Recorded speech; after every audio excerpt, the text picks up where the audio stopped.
Hello, everybody, and welcome to a no-nonsense preview of the Ultra episodes. I have not jetted off immediately after the recording this week, Will.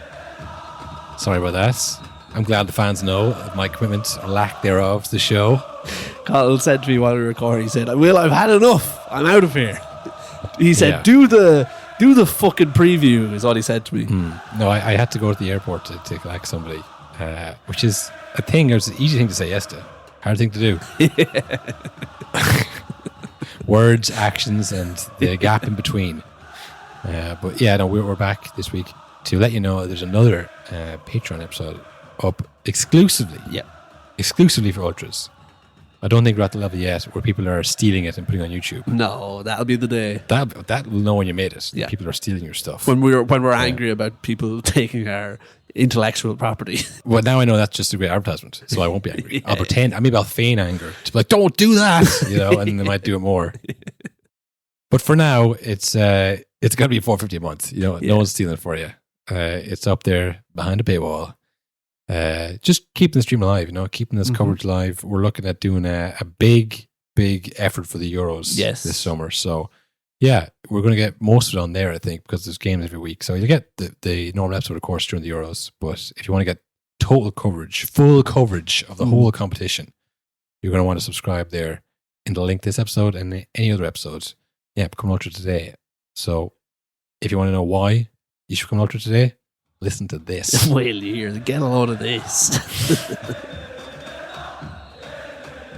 Hello, Ultras, and welcome to a no-nonsense podcast. Champions League came back to its very best this week, Will. All of the teams have learned from Ten Hag. He said, how can we make this more exciting? He saved football single-handedly. Again, it was tactically awful. Yeah. Some of the defending was the worst on display I've seen all year. And that's not just recency bias. That is probably true as well. But it made for some damn good results. Really good results, really entertaining games. It's funny to think there's definitely some kind of tactics podcast out there who's been like, this has been the darkest few weeks in football history. Yeah, while everyone else is gushing over the amount of goals and attacks and XG and all that. It's great, But there's someone out there who's just like, I can't believe what's happening to the beautiful game. Game's gone, lads. Yeah. Literally, there's a tactics podcast with the heading of the episode, Game's Gone, officially. City versus Real Madrid. We watched that being drawn. We thought that's going to be a good game, given the history of the last 3 years, 2 years. They won 1, City won 1. So this is going to be the third kind of meeting of this team, but also not really when you look at the first meeting. Yeah. Like, it was a very different team of Casemiro, Benzema. Was Ronaldo playing that first year? Don't think so. No, I think he was at Juve at the time. Oh, yeah, he went ages ago to Juve. Yeah, I think we're talking about. But, still a different team. I think Ramos was definitely still there. Yeah, for sure. It still felt like kind of the third installment of this European rivalry. The grudge match, yeah. The grudge match, the revenge, the hell in the cell. Yeah. Did it work, Will? Was the atmosphere as electric as I hoped? I don't know. It was definitely... I wouldn't say like City were ever rattled or anything like that, but I don't know. Again, we were only talking in the last episode about like, hey, City don't lose control. Like, these teams don't lose control. No. They definitely did. They played Madrid's game. Yeah, although I don't remember, other than the goals, that many chances. It wasn't like they were being hemmed in and they were catching them on the breaks. I think City were pretty much, in control of the game. Yeah, and then it's, if you lose the ball, Madrid will score, because that's their whole thing is countering. They are a good team. They can score. Yeah, that's. We'll talk about it later, but the same with Bayern. Just because they're maybe not, at the level you are consistency-wise, doesn't mean there isn't players that can hurt you. So, and honestly, I mean, the Phil Foden goal was good. At the time, I thought, well, that's just like individual brilliance. But then afterwards in the interview, he said, yeah, we practice that and train all the time, getting the ball in the edge of the box, putting it in. So I'm like, okay, well, maybe he was more kind of practice than I thought. But certainly the Guardiola goal. Yeah, there's no way that's that, especially him. No, you can like. You can see it because Grealish goes down the wing and he's like hesitating and stopping and starting and faking the defender out. Doesn't work. Just pings the ball back to Guardiola and he doesn't control it well. It gets a bit away from me. He goes, right, now I have to just kind of hit this on my weak foot. There's no way that he was like, as soon as Grealish gets this to me, I'm moving to my right. Charging up my weak foot now. Charging up the weak foot and then scoring my first ever Champions League goal. That was not in his mind. He was like, oh shit, I have to just kind of pull on this. And again, he's a really good player, so he has that in his locker. But that was kind of unlucky for Madrid. Like that was the third goal to put them 3-2 up. The last one was just kind of across the goal, unbelievable technique.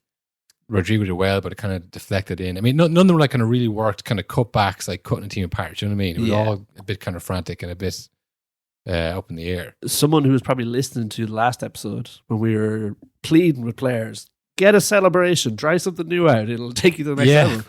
What did you make of Rodrygo's grenade celebration? Yeah. That's a new one.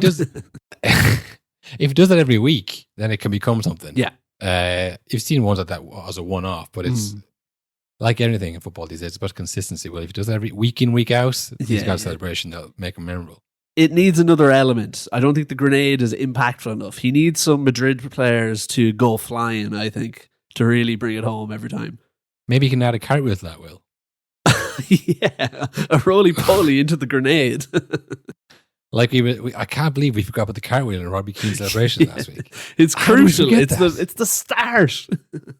The start, because I thought he doesn't run full tilt into roly-poly. That's crazy. No, he'd go flying. Yeah. We've seen a lot more bloopers than you would actual good celebration. Of course, Robert Keane did the cartwheel, then the roly-poly, then the finger guns. Yeah. You know, whitest man on earth every time he scored a goal. But yeah, that was definitely a moment. It's something. It's like when you get a haircut and then you notice everybody else's haircut. And you go, man, I wish I got that haircut. You know, once you talk about the celebrations, I was watching out for the celebrations more than ever. You know, I was like, what's he going to do now? Yeah, there's a few. Gnabry as well. We'll talk about. He had a few elements to his one. Yeah, Rafinha. I think he did people were doing side by side of Neymar doing a similar jazz hands thing. Mm-hmm. It seems like we've brought back the celebration. Yeah. Is this us? Did we do this? Even when I saw Harry Kane's jump and fist pump, he does the exact same jump and fist pump every time. I never noticed that before. That's very similar to, I think, maybe this isn't related, but Alan Shearer does that same thing every time he scored a goal, just put his hand up in the air. Yeah. And then Harry Kane started doing this also similar thing, very boring, but like recognizable. Yeah, I think he was like, I'm going to beat Alan Shearer's record with my own boring celebration. Yeah, this one's personal. Yeah. A boring off between Harry Kane and Alan Shearer. Like. Yeah, it was just mad. I like you said, I'd never noticed the celebrations really. But then when I saw him do the grenade, I was like, how does that even come into his mind? Like, I'm like Phil Foden, he scored that goal. Do you think he regretted scoring that goal? Why would he regret scoring the screamer? Yeah, because he got a screamer off Pep. He grabbed his face and screamed in his face. You could see he was like, no, you're ruining it. This is too much. I was even screaming at him, you know? You're the star boy. You're the real star boy. I don't know. It was mad as well because the goal he scored, like he said, they practice it in training. He scored the exact same goal against United a few months ago, where it's so annoying that he's so talented that that's something they can practice in training. It's like, roll the ball to me outside the box, I'll curl it into the corner of the net. How are you doing that consistently? He also did against Aston Villa. Yeah. 2 weeks ago. I mean, imagine Phil Foden against Ireland. How many goals did he score? Oh my God. I saw something earlier. He scored the most goals from outside the box. I think it's in the Premier League this season. It could be Europe, though. It could be one of those top 5 in Europe. I mean, it's a strange one because I think we were talking about this ages ago, that the long-range shot had kind of disappeared because it was such a low percentage shot. Now they've worked it into the system. Well, that's it. If you're as talented as Phil Foden, you can. You know, most players like, I can't do this consistently, but I mean, that was like it couldn't have got higher and further in the corner, that shot from Phil Foden to go ahead in the Bernabeu, you know. I don't know if you heard Pep being asked after the game about the draw. No. Basically, someone says, do you kind of regret, you know, the draw after being 3-2 up? And it's like, no, this is the Bernabeu. You're from England. You don't know what the Bernabeu is. No, idiot. Yeah. Like, I get the sentiment, like, you know, maybe you don't respect Madrid enough, but I do, because, you know, I used to manage for Barcelona and play for Barcelona as well. But I just thought, is there a necessary to put someone else down to compliment Madrid? You know, can you just say, no, like the Bernabeu is something different, no matter who, you know, I feel like you could have said different ways to insult the man, like, you know what the Bernabeu is, do you? You think this is just a stadium? You fool. It's also especially a football journalist who's probably been to upwards of hundreds of games at the Bernabeu, probably as much as Pep has. There's a chance that he could have been there as much as Pep, but he did play there and managed there. That's so true, yeah. Maybe, but nevertheless, he knows about the Bernabeu. He knows. Yeah, he's a journalist. He knows that's a tough place to go. He knows all about Real Madrid, But was there an element of that going on that it's just the power of Real Madrid that even though they were kind of a bit short, I mean they had Tchouaméni playing at centre back, who's now gone next week. He got booked. He's going to miss next week. But even though they were kind of short, they could still put up to City, who had their own injury concerns. But you'd still say that City had a better squad depth.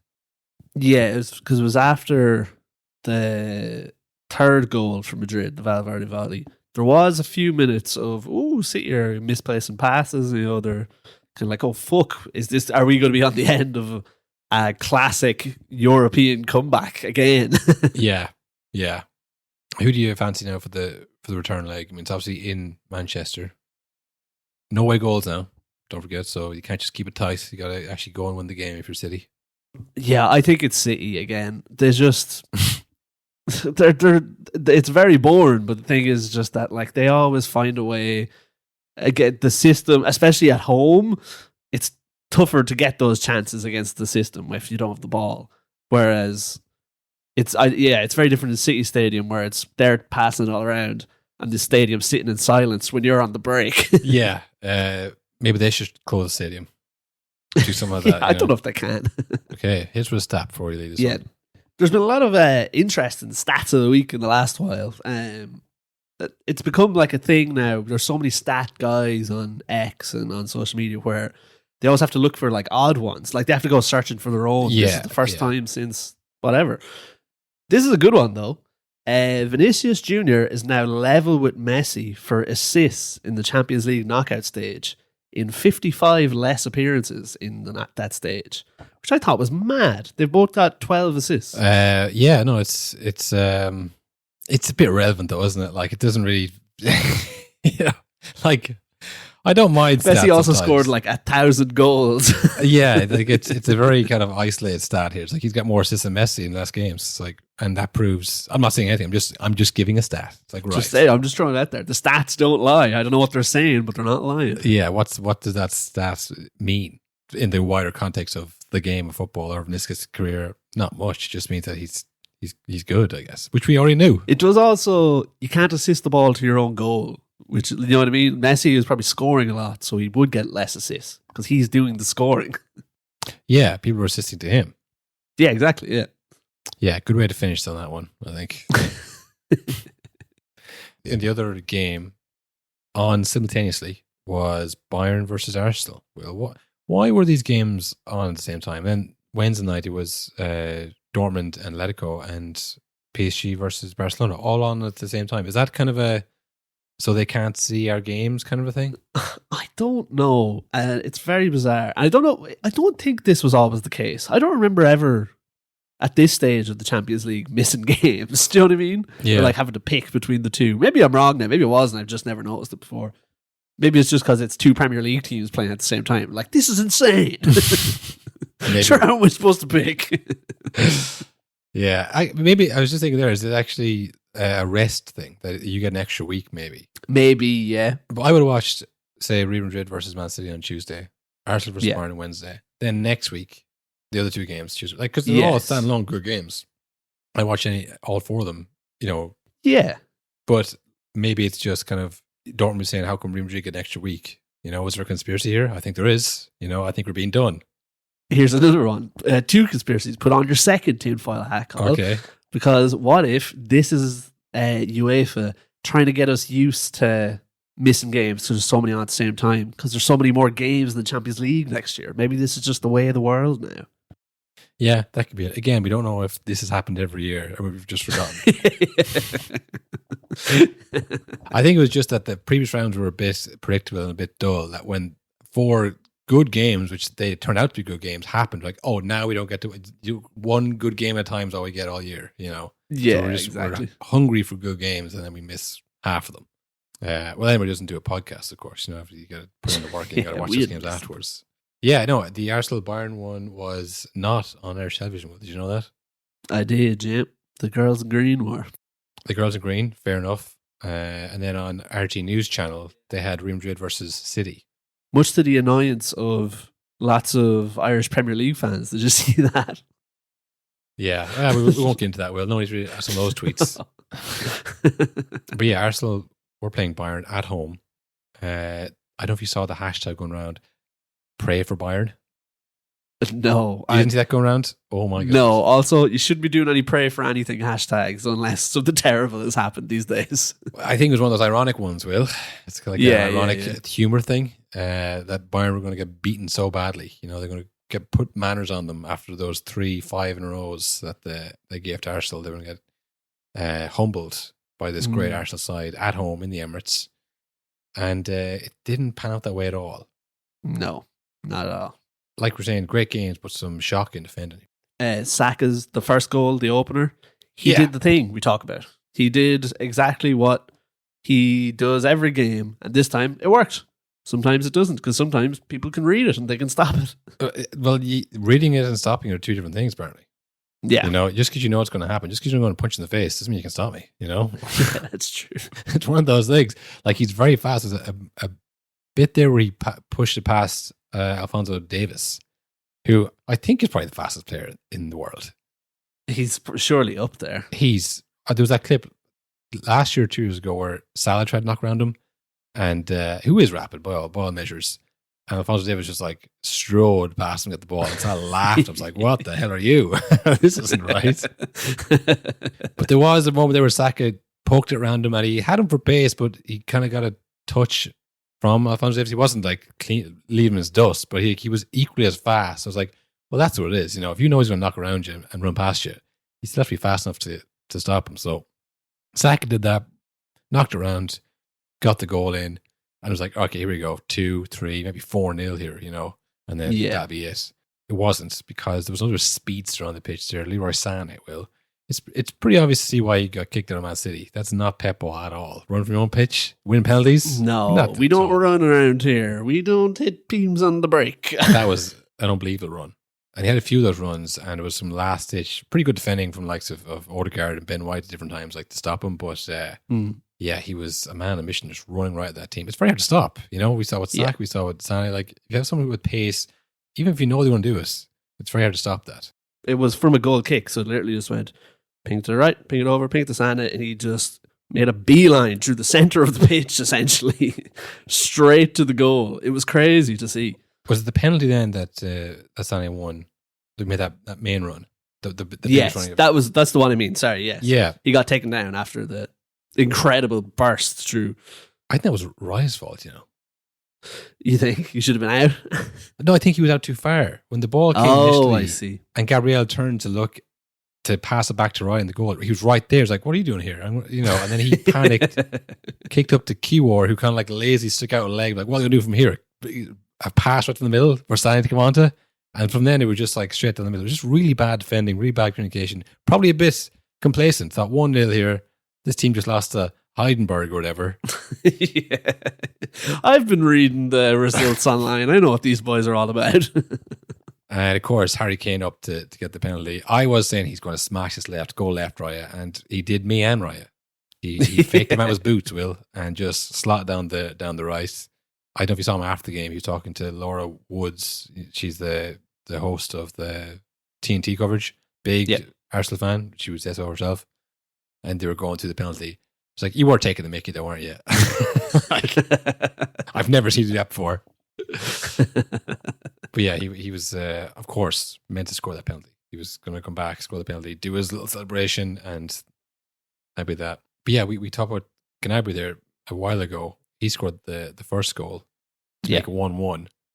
What was that celebration? Cooking. Of all the places to do it. And like, I thought Gnabry was one of those guys who, you know, they leave the club, but but he loves Arsenal, really. I don't know, man. They put him on to West Brom and he can get a game. He probably couldn't get out of England fast enough. I saw, because people were sharing it, that he was part of the promotional material for an Arsenal jersey like a year or two ago, or some like retro Arsenal kit. It was him wearing it in the things, and like, look, even he loves it still. And then he cooks he does the cooking celebration in their stadium. That's mad.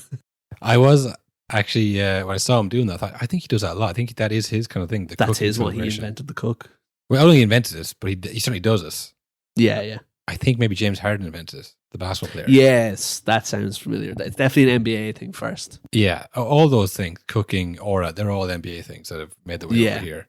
But yeah, I don't think people were ready to boo Gnabry when he came back. I don't think I think he's a pretty irrelevant figure at Arsenal when he was there. It's more of a Pogba thing, where no one even knows he's going kind of thing. And then, he's doing really well at Bayern. He's unbelievable at Bayern. Damn, we let him go for how much? For free. It's like a regretful thing rather than he left us to go to a bigger club. It was like he left, like I say, went to West Brom. Unsurprisingly, Tony Pulis said, he's not for me.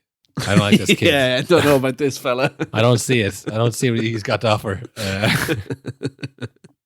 And I guess that got back to the Well, you mentioned it there. What did you think of the penalty shout? The penalty, which one? So in the last minute, Saka, he's by Neuer. he's going in on goal. He says, hey, I might be able to reach Neuer's trailing leg if I reach across. Well, I feel like this is kind of a loaded question here. Well, I think I got your opinion right there. Yeah, I think one thing I'll point out is that people are saying, why don't you score on the keeper and kick into the open goal? It wasn't an open goal. I think it wasn't. There was a defender there. I think that's part of the reason, because I think he maybe saw everybody filtering back. The scramble defense was forming. And if you see from a certain angle, you see De Ligt is getting in front of him. And De Ligt is, I don't know if there's a more like, I'm going to throw my head in front of this to stop this goal going in. You can see it in his eyes. Yeah, last minute. He's not just going to let this like go by his arm. He's going to like throw his head at it or throw his hip at it. Like he's not going to just like pass it past De Ligt. He looks at Neuer coming out. He knows he's going to get there first. He does get around him, and the right leg does kind of. It doesn't. If you're trying to stop yourself and go around the player, that right leg would not be anywhere near Neuer's leg. Even though Neuer did stick it out. Yeah. The ankles should have collided. He should be a touch on the toe, not on like. Why on earth was I'm going to turn my right knee this way while moving in a different way? Yeah, like that's what I think Arsenal fans are holding on to. That Neuer kind of stuck his leg out a little bit, but no more so than Saka did. He raised his leg, stuck it out, and he thought, I know what this is going to look like. I think he thought. For me, Will, no. It wasn't a penalty, and I think the ref got it right. And we were talking about this last week when Harry Elias found the contact. Saka found the contact there. If you want to say, well, what about the consistency? Well, that's never going to happen. It's never going to be consistent. It's different in the Champions League, I do think, as well. I think the Champions League does have a better track record with VAR and penalty calls and stuff like that. Yeah. The maddest thing, I think, was the way people were so opposed. Some people were convinced it was 100% no room for error. That is definitely a penalty. And then other people were like, if you think that's a penalty, you don't know ball. That is not a penalty. Like, I think it was Martin Keown who said after the game, so not even like directly after the incident, after the game, had time to look at all the replays like we did. He said it was alarming. Alarming, but it wasn't going to be a penalty. Something's wrong in our game. It's alarming to him. And then I think Ian Wright tweeted out, goes, was the penalty. These are two players who played in the same era for the same club, and they can't agree on it. They look at the game completely differently. I think that's the maddest thing, that like, whatever club allegiances, or you might say people are trolling or whatever, but like, for two people of the same era, you play at the same club, think complete opposite things. It's just, it shows the kind of the understanding of what a penalty is not out there, like in a kind of general way. Yeah. And it wasn't the only, not really, it wasn't controversial during the game, but after the game, Tuchel brought up that he had an argument with the ref because there was a moment where the whistle blew, Ray passes it to Gabriel picks up the ball, puts it down, passes it back, and Tuchel was like, hey, what the hell, is that not a penalty? Is that not a handball? And from Tuchel's account, the referee was like, come on, these things happen. I'm not going to give that as a penalty in the Champions League. Are you mad? which obviously annoyed Tuchel. I don't know if you saw the fan that was in the crowds retelling of the same story. No, I didn't know that. So apparently, and again, this could be total bollocks, but there was an Arsenal fan who was a few rows back from the dugout. And he said that did happen, like Tuchel was having it out with one of the refs or one of the fourth officials or something about it. And the referee was like, no, it wasn't gone. Like you misheard the whistle, or like there was 2 whistles or something. So he told Tuchel something completely different. And Tuchel after the game said, he told me it was a penalty. Oh. Yeah. So tough to tell who to believe. But from what we've seen from Klopp in the past, I would not rule out that referee said, no, that was never a penalty, man. And Tuchel just heard the words penalty. Yeah. Maybe told him after the game in the dugout or something in the referee's room. That, yeah. We don't know when he told him this, but what's your thoughts on Will? I don't know. I think that's it's good refereeing, I think. Again, I think if you had given the controversial penalty at the end, you'd be like, oh, come on. Like, so soft penalties are a thing except for then. But I think if you're like consistent throughout of like, I'm not giving a silly penalty over nothing, over a mistake like that where, you know, like, what effect did it have on the game, lads? The common sense rule. Rule 18. Well, I've seen it going around the loss. Another one now, people are like, it's a 100% penalty. And then other people are like, you don't know the rules of the game. You flat out don't know the rules. Rule 18, the common sense rule. What effect did it have on the play? It's so weird though. Whatever about if it is or isn't a penalty, what was going on? Like, I don't know. Yeah, it's just a moment of madness, I think, where Gabriel's focused on something else. Ray is looking at something else. They don't know what's going on. If everybody didn't see it, break it down. It's like you're looking at Ray in goal, and you have Gabriel on one side, Sleepy on the other. We've all seen this short kick out formation, so it's going to be a short kick out. It looks like it's that way. They both stand there looking towards referee. The referee's waiting. It goes, right, I'm going to blow the whistle. And then Ray kicks it to Gabriel. What does Gabriel think what they were waiting for? Why does he think he's waiting for the referee to blow the whistle to me to then kick it to me and then pick it up? Like, I don't know what. Yeah. Why didn't he say, no, kick it to me first and I'll kick it to you? I mean, it boggles the mind what was happening in Gabriel's mind that he made that decision to pick it up. And then also, right, like I said, it's very clearly a short kick out. The ref is looking at this and goes, I'm going to blow the whistle and I'm going to turn my back. What's he? Well, he's thinking, what the hell are they going to do? Pick it up? Obviously not. But he's not thinking they're going to kick it up this way. So he's like, they're going to do a short kick out. Why would he turn his back? Yeah, that is true. I'd say it's just force of habit over the years before the short kick out. He's that'll come flying over my head, and he goes, oh, right, the short one. He's a young referee, was only 35. So he doesn't have that. He can't be leaning on, I grew up in the 70s, none of that stuff. It was just a weird thing all around. And then the Bayern Munich players are appealing because they've all heard the whistle. Like, hey, what's going on? The ref turns around and goes, what's happening? I missed this. I wasn't watching, lads. I wasn't watching anything. And then I was waiting for the goal kick to come over my head. Well, there you go. If that doesn't convince you, nothing ever will. So you can log off now. Yeah, give up. Stop listening. It's never going to get better than this. If you don't think that was the best thing you ever heard, you don't know ball, first of all. Yeah. And you don't know podcasts either. We don't want your money. Yeah, maybe your money's so good here. How about that? Yeah. If it is, though, great. If you like that at all. We're not going to guilt trip you and saying we need this. We would like it. Yeah, it'd be cool. We'd rather have it. Yeah. We have to have it. But we don't need it. I don't need it. I don't need it. Do I want it more than anything else? Yes. Will I sell people in my life for it? Yeah, of course. Obviously. But I don't need it. No. Who needs anything? Yeah. What is things? Yeah. What is needing? What is want? What is football? Find out. 4:50. Find out by subscribing to the Patreon episode. We'll tell you. We'll tell you all the secrets to life. We're launching a new series. What is football exactly? No more series. Just the football for now. We'll stick to that. But if you do want more series, there is another series on the Patreon, the After Nonsense from a few months ago, and all the backlog of all the other shows. You can sift through all those old episodes, look for problematic takes. Slurs. If you're trying to take us down, you got to subscribe to get the backlog of things. We were a lot looser over there, I'd say. If you're still listening, fair play.